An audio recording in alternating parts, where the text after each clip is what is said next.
Alright then, it's time for another Jarvan game, and this time I'm actually sober. And by sober, I mean I'm sober when I was playing the game. I may not actually be sober right now. Okay, attack damage red, attack damage quints, armor yellow, cooldown reduction blues, and 921-0 masteries. Now, the reason I picked Jarvan, besides the fact that he's badass, manly, and has a huge giant lance, is because my team lacked initiation. If you look at my team, all we have is Nami Tsunami, and that one doesn't actually really work too well for initiation, if not just mostly for counter initiation or chasing someone down. The Twisted Fate's ultimate, which is very risky to use for actual initiation, and Fizz's ultimate is very awkward to use for the same thing. So I figured I needed someone that could initiate, and my choices in my head were Malphite, and Zac and Jarvan. And I was thinking, Malphite, look at the enemy team, most of them are caster types, even AD casters, so I won't be able to really do anything with Malphite. I go in, I'll get kited and then killed. By the way, watch this. This is actually, I think they knew I was here because the Riven didn't go fully in. And just kind of react towards my movement, and I get pretty much absolutely destroyed by these two. I try to EQ just to stun them and maybe just attract them a little bit more, because I was hoping the Fizz would be able to shirk out a kill. Unfortunately, he wasn't, so he was murdered. Now, anyways, the other choice was Zac, and I couldn't make Zac because same reasons as Malphite. Like, Zac's damage isn't super duper high unless you're really racking up some levels, and his initiation would be pretty difficult against champions that could just jump around and whatever. And Lulu's ultimate kind of screws with your initiation as well. When you jump in, she just ults where you're about to land and sort of delays your ultimate initiation and whatever, so it became really difficult. I needed someone who could initiate constantly, you know, EQ in, EQ out, ult people, just force the enemy team to move in ways I want them to move. So that's why I picked Jarvan this game. Plus, we could always stand to use a little bit more physical damage since we have Fizz and Twisted Fate. However, though, I didn't even know that the Fizz was going to go AD Fizz, so that point is a little bit moot. But prior to the game actually occurring, I didn't know that we were going to go with that really weird Fizz build. I don't even know if it's any good anymore. Anyways, the enemy team is trying to force Dragon, but they're super low. What's her name? I don't even remember her name. I haven't seen her in a while. Karma, she got caught and murdered easily. I attracted some fire. Unfortunately, the enemy team largely gets away, but we managed to kill Lulu as well and stop Dragon. So this was a good swing for us. We were able to swing the shitty situation early a little bit towards our side. But top lane is still dominating. You can see that my Fizz isn't exactly doing anything proper. He's behind on farm, he's died twice, and honestly his build is going to be very lackluster. He's going for a phage first. So, like, Fizz gets initiated on and gets absolutely murdered, but at least he gets off the ultimate on the Riven. That means I'm able to catch her, smack her a little bit. I don't have the damage to kill her, and she dashes out of my ultimate anyways, but I just flash and then poke her in the butt, and there she dies. So, at least I'm getting big. And of course, early on I decided I was going to go tank because, again, I was sort of relying on my teammates to do the fighting for me. I was thinking maybe with a, if I go in, set up the fight for my team as a tanky Jarvan, Fizz and Twisted Fate would run right in and kill them MVPs, and then Draven would clean up. That was my fantasy. It didn't work out that way. By the way, you can see there that I just waited in the bushes for the Riven to come back because it's very obvious. The Fizz has no escape summoner spells, right? By the way, I took that kill because screw the Twisted Fate. It's like, what the hell? He comes here to get the easy pickings, and he kind of insulted me for not being able to get the Karma kill earlier. So, anyway, Fizz took no summoner spells to escape, so he's really easy to kill. And I thought, you know, okay, so the Riven's gonna want to constantly dunk him because she's already proven to herself that she can murder the Fizz basically from 100% to 0 in one full combo. So I felt that she would take, you know, she wouldn't take too long to actually start fighting the Fizz again, and I just waited in the bush. It was easy as that. Here, I screwed up my ultimate. I should have waited until she had used her other last Q to flip out, so I could trap her in there, fight her under the tower, and if it got really bad, I could just EQ out, but I was hoping the tower would destroy her, similar to how I showed in the last video. Anyways, tank Jarvan or CDR Jarvan or whatever still works well, but the problem he has is he's really bad at peeling, and you're going to actually see that in this game. But I don't know what the fuck the Draven hit the frog right here, because the frog just started smacking the shit out of him. I guess he wanted to preserve his Q, but he failed to do that. So the frog just kind of hit me for a little bit. It didn't really do any damage, but Twisted Fate ports in, and this is actually such a messy kill. We combo her down, and I can use my ultimate, but I don't want to because it feels like she should just be dead here. And so I finally use my ultimate. She gets helped by the Lulu, and it's just like, it should have been such a cleaner kill. I run in there, I miss my EQ, Nami's ultimate goes through and doesn't achieve anything. So we wasted a lot of resources for what ultimately just culminated into a karma kill. Now, as I was saying, the weakest thing about Jarvan is that he's really bad at peeling. Like, you can use your EQ, sure, to knock people up that are fighting your opponent, your teammates, but EQ is so easy to dodge. It's not exactly the best form of CC, and it requires 2 resources to actually do anything.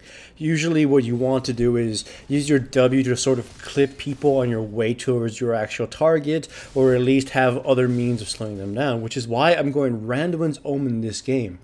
So I can use my W and Randuin's Omen to at least slow Kha'Zix or the Riven down before they can approach my teammates. You'll see that in one instance where I use it on Riven as she's doing her hippity skippity jumpity shit towards my teammates.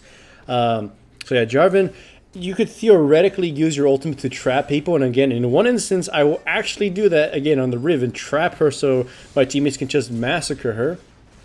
But like Jarvan, he's not the best bodyguard. You would want something like a Nautilus or something like a Braum to defend you or whatever. This fight is incredibly messy. Like, everyone's after their own targets. The enemy team themselves is kind of focusing the wrong one, and like the Riven went off and chased other people instead of helping our other teammates kill the rest of us and sort of allowing it to survive. Here I fuck up. I wanted to use a smite on the crab, but I should have moved forward to it. Instead I was just kind of waiting for it to move towards me, and that was a mistake. I was just trying to ink out as much damage on her, but the Draven was coming in anyways, and I should just kind of, you know, not taking that chance, not been lazy.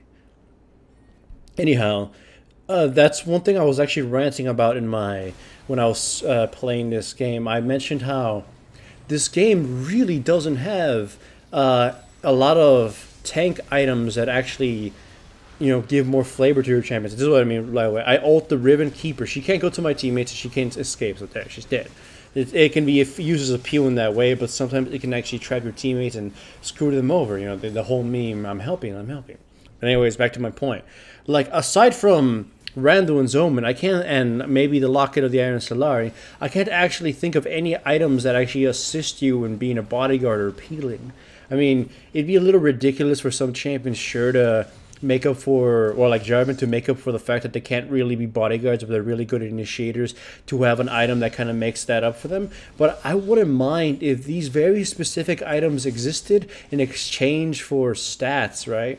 By the way, here we fight the Riven, and I don't have enough mana to finish her off with the ultimate, so I'm just going to start hitting her. I'm like, don't die, Fizz, don't die. I don't have the mana, so he ends up dying, and it's just unfortunate.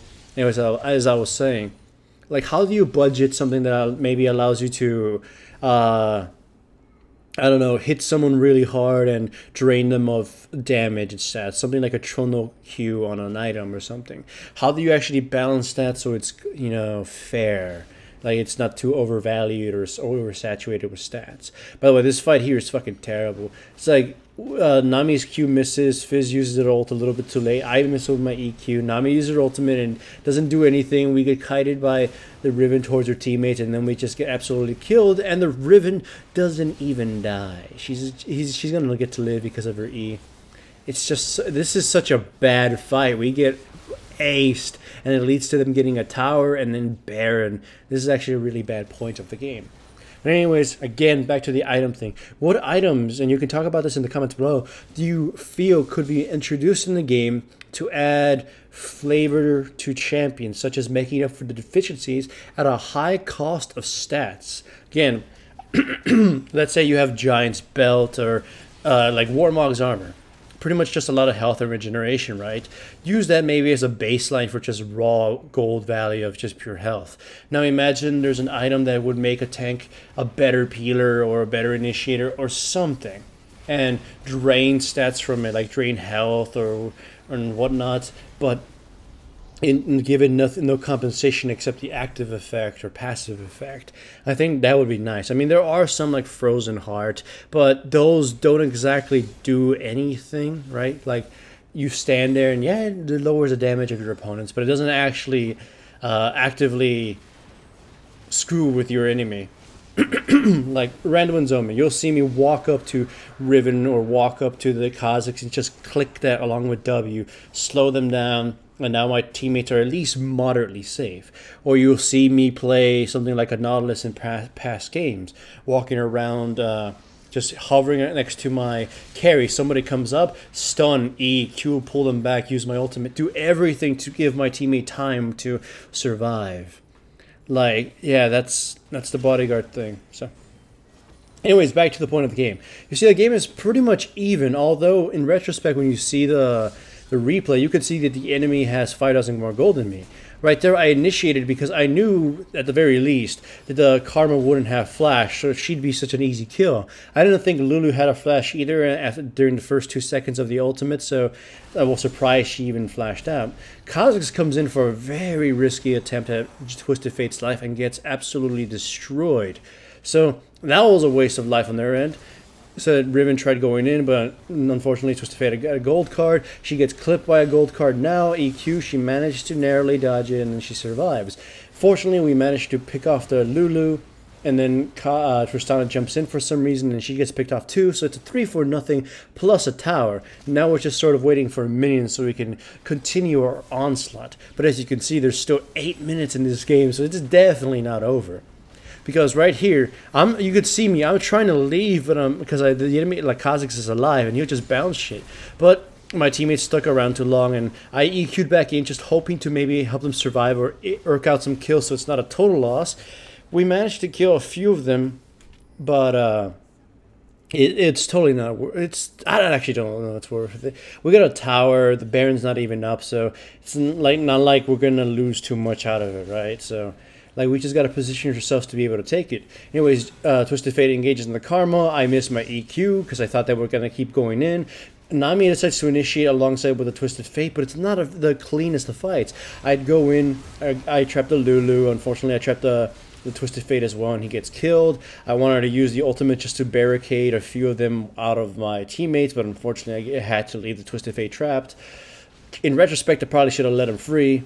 My team sort of split up, so the Riven just gets to haymaker slaughter the rest of my team. So it's a 4-4-3 though, so it's not a total loss, but it could have definitely gone cleaner, especially on my end. My ultimate, I think, was kind of screwed up though. Although I can say in my defense, Jarvan's ultimate is really odd when you want to actually deactivate it. It has this like weird thing. We catch the Lulu, she gets eviscerated. We go after the Tristana. I use my ult, but she throws me back. Boosh. Then, you know, I just kind of move around. That was a terrible EQ in the Karma, so I go back to the Kha'Zix. I use my randoms, like I said, just to cause that little peeling action or slowing him down, even though I can't see him. He survives because he jumps over. The Draven comes in, but of course he runs right into the Riven, who proceeds to massively sodomize him. I flash over the wall. I managed to survive with the Riven hot on my trail, and the Nami actually managed to save me, though it cost her her life. Nami. Either way, so far, again, it's still going by better than how it started. Like, you can see that we have at least a way of winning. The Fizz is a big detriment, though, because at this point, he's not actually doing any damage. So I'm getting worried about just having no damage. Like, if we can't kill the Riven or along the Riven, considering they have a lot of shields and shit, Karma and Lulu, then we'll get destroyed. Luckily, you saw that right there. We just caught her, and then we catch the Tristana too, because Twisted Fate teleports behind her and we murdered her. So it's a 2-4-0 so far. Kha'Zix, I don't even know why he didn't just run, but he gets himself trapped. Right now, you see that he kind of kites everybody to a bush, and Fizz manages to catch him and kill him, actually. So it's 3-4-0, and then I don't even know why the fuck they're doing this. We're going for the Baron, but the other teammates are trying to tower dive, but they almost get killed doing so. And we do get a Baron still, but it's like, I don't even know why they were still trying to risk that. Just better to play it safely, because now, as you can see with the spectator mode, we've evened out the gold. We're in almost equal grounds. Like, What's not equal grounds is that the Riven has a lot of kills, while my Fizz doesn't have a lot of kills. Like, so the only damage source is a good Twisted Fate positioning where he won't get killed doing it, so he gets to maybe trade 1-for-1 or 2-for-1, and trapping one of their damage dealers and killing them, or Draven just being allowed to eviscerate the enemy team. So what you're going to be seeing in the next few scenes is me putting myself in the front line, trying to attract the enemy's ultimates or enemy's abilities and just absorb as much damage as possible. I even took Banshee's Veil for that, so they have to waste a few abilities to even get any effect on me. I'm going to be trying to just take the brunt of their damage and sort of force them to fight in an area around me where I get to dictate their positions. Like, there, I just took a shitload of damage, and that allowed us to get the inhibitor. I have Baron. I don't care. We're just going to walk away. I get to teleport home easily. But this part is really bad. Two teammates try to teleport really close to the enemy team, and they get caught. They get chased down. The Riven is actually going to manage to flash this. And, like, I don't get it with the EQ. I don't get anybody really with it, so we lose 2 members and we lose 2 pieces of Baron, so now we're forced into defensive again. This is really bad, especially because we're not, even though we had Baron, we weren't really in a superior positioning. So we're sort of back to where we started, right? We're in equal grounds, but they have more damage than we do, and they have more means of winning a fight before we get off. And I just hate that kind of bug. It's like if you're moving with Jarvan and you turn around for a full 180 Q, it might not actually get your E. But here's actually a good thing. The enemy team is so split up, we're able to force out a lot of their abilities early, I am at least. And we just split them up. Carmel dies, Lulu dies in the background. I trap through Tristana. She just gets chased down and destroyed. And then Kha'Zix and Riven try to jump in, but they get CC'd down and killed. Although the Riven didn't manage to kill the Nami. As I said, she's got a lot of damage. And with that, Kha'Zix gives a good little chase, and they try to chase him down. I don't even know why he tries to open up on me, because I'm like, he had a better chance of killing the Fizz than killing me. And we aced him. Of course, you can see the game's still not over, so this is definitely not the last team fight, but we were able to at least turn that around because the enemy has such poor positioning, and I put myself in the front and absorbed a few key moves. I forced Tristana to have to use her ultimate on me, and I forced her to use some of her escapes, so now the rest of my team were able to catch him. Lulu as well was also just completely split up, so her ultimate didn't come to use on anybody but herself, so that was also a huge boon. Here, look, as I said, I'm putting myself at the front. I'm forcing them back. I'm forcing them to burn stuff at me. I don't even take any damage at this point. I'm just trying to get them to burn, again, resources and allow Twisted Fate to get in positioning. And as soon as he does, I get him to focus on me, and he gets a really good pick on the Lulu. Like, he misses wild cards, but it was a good pick nonetheless. Then Kha'Zix jumps in. He gets killed by the other teammates, and I'm attracting the attention of the enemy. They're not able to get through me because if they try, I EQ, I'll ult them or whatever. And now that the Riven made her move, I go in and try to trap her, and she gets absolutely murdered. That's what I was waiting for. I was waiting for one of the important characters, Tristana or the Riven, to get in a bad position so I could attack them. In the meantime, I also forced the rest of the team to sort of split up. Like, if they had a ward where the Twisted Fate was going, then it was going to fail, but I wouldn't have taken much damage even attempting it. But since it didn't, Twisted Fate was able to grab one of the squishies or grab somebody and start the fight for us. Like, again, if I initiate with EQ, they'll just move out of the way, or I'm too far from my teammates. So I had to make it so my other teammates can initiate somehow, force them in a bad position. Here I trapped the enemy team, Kha'Zix jumps in, and he gets absolutely destroyed. Well, slowly, and he gets every spell gets tossed on him, so the enemy team has even less. EQ, we trap the Riven, we trap the Kha'Zix, and then the last of their member gets murdered. Such a deadly, clean fight that was. We had every resource available to us, and we just used it. So hooray for being actually sober playing this game and showing you a much better Jarvan game. And hooray for my badass teammates, yay!